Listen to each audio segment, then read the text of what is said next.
Good morning. We are extremely pleased that you are here. It is good to come together for the purpose of co-creating. Do you agree? Yes. Co-creation at its best.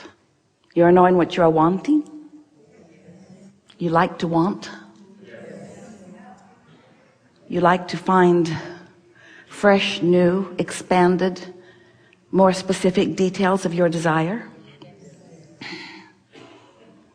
Do you know that your desire in its fullest fulfillment is certain? Yes.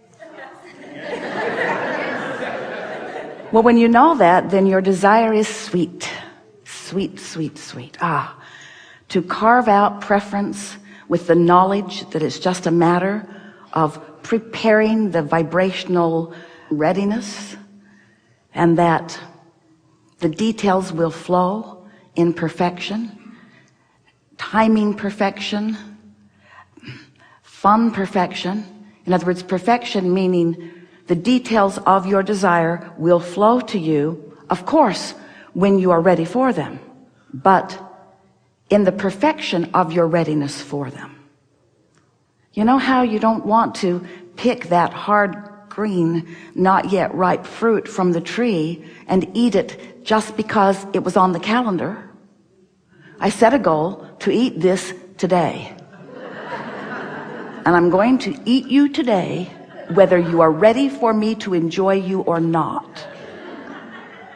And sometimes you set goals like that. It's like, I'm going to do it, and I'm going to do it in this timing because, and we say, you don't have a good reason.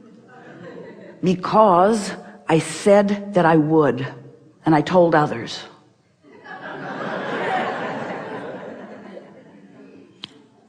And if I don't do it when I said I was going to do it, or when they said they wanted me to do it, I might look bad. So I'm just going to pretend like this fruit is sweet.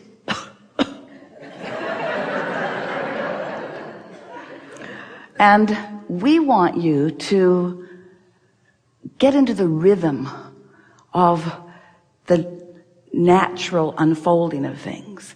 But it's hard for you to do that if you don't trust in it, if you don't know. People talk about possibilities. We don't.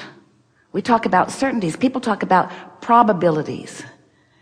And we want you to feel the certainty of your creation. But before you can feel that certainty, you have to understand how the laws work, and you have to understand what you feel like in relationship to your own desire. Esther has great fun in the produce section. It knocks her over with its beauty. But everything there isn't ready for her enjoyment. It was ready for the store to sell it, but it isn't ready to be enjoyed today. So she just sort of picks around. And she only takes home what's ready to eat today. How about you? Do you take that hard green stuff home? So if you're feeling around and only taking home what's ready, you have an expectation. You can tell by the way it feels what it's going to be like when you experience it, can't you? And we want you to know that you can tell by the way it feels. Now, we don't want you feeling people.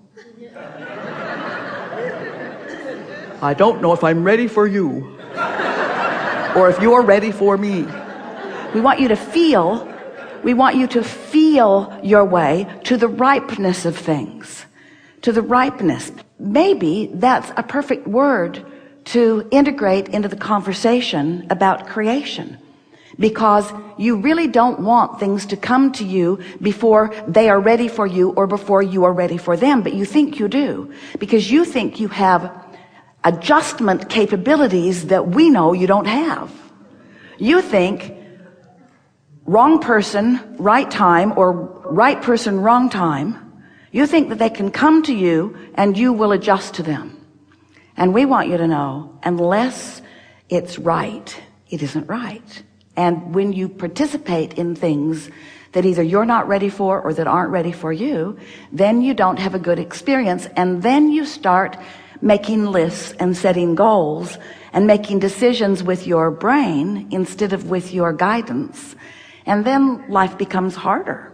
And almost everyone you know around you is doing that too. So it seems like the normal approach. And while it might be normal in terms of what most humans are doing, it certainly isn't the most fun. It certainly isn't the most productive. It certainly doesn't feel the best when it's happening. And it certainly doesn't give you the best results. What gives you the best results is doing the work that is your work to do. And that is much simpler than most of you are making it